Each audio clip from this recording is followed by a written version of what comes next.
মাঠের চারপাশে এমনকি বিদ্যালয়ের ছাদেও যেন তিল ধারণের জায়গা নেই। পরিবার, পরিজন, বন্ধু বান্ধব সবাই একসাথে ভিড় জমিয়েছেন খুদে নারী ফুটবলারদের খেলা উপভোগ করতে।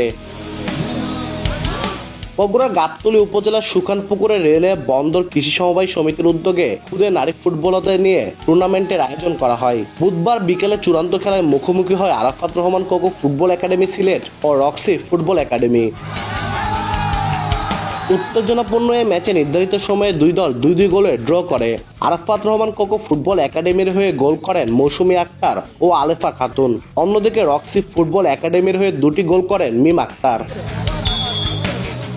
দুর্দান্ত পারফরমেন্সের জন্য রানার্স আপ দলের খেলোয়াড় মিম আক্তারকে ম্যাচ সেরা নির্বাচিত করা হয়। যদিও ম্যাচটি 2-2 গোলে সমতায় শেষ হয়, তবে টুর্নামেন্টে পয়েন্টে এগিয়ে থাকায় সিলেটের আরাফাত রহমান কোকো ফুটবল একাডেমি দলকে বিজয়ী ঘোষণা করা হয়। আমি প্রতিদিন রক্সি ফুটবল একাডেমিতে প্র্যাকটিস করি, আর আমি আজকে রক্সি ফুটবল একাডেমির হয়ে 2টা গোল করেছি। চিন্তা ভাবনা আছে যে একদিন জাতীয় টিমে খেলবো।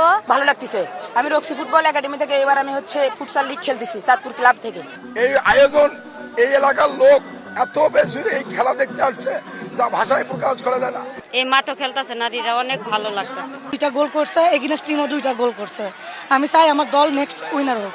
প্রত্যন্ত অঞ্চলের যারা খেলোয়াড় আছে এদেরকে ট্রেন আপ করে আমরাও চাই যে দেশের হয়ে তারা প্রতিনিধিত্ব করুক। সুখানপুকুর রেলওয়ে বন্দর কৃষি সময়ের উদ্যোগে আমি এই খেলাটার আয়োজন করেছি। আর দর্শকের যে উৎসবটা, তার জন্য আমি খুব আনন্দিত, আমি খুব মজা পাচ্ছি।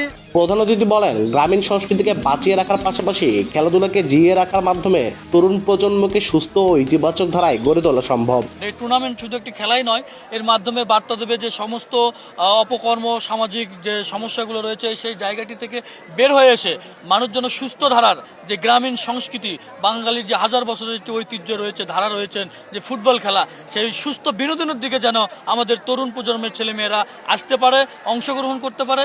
মূলত সেই লক্ষ্য উদ্দেশ্যকে সামনে রেখেই আমরা এই আয়োজনগুলো করেছি। বিজয়ী দল সিলেটের আরাফাত রহমান কোকো ফুটবল একাডেমি পায় 20,000 টাকার প্রাইজ মানি ও চ্যাম্পিয়ন ট্রফি।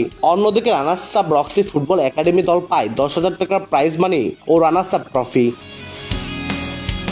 খেলায় বিভিন্ন রাজনৈতিক ও সামাজিক ব্যক্তিবর্গ উপস্থিত ছিলেন। দর্শকদের উচ্ছ্বাস আর করতালিতে মুখর হয়ে ওঠে বগুড়ার গাবতলীর এমআর উচ্চ বিদ্যালয় মাঠ। আব্দুল আউয়াল, সময় সংবাদ, বগুড়া।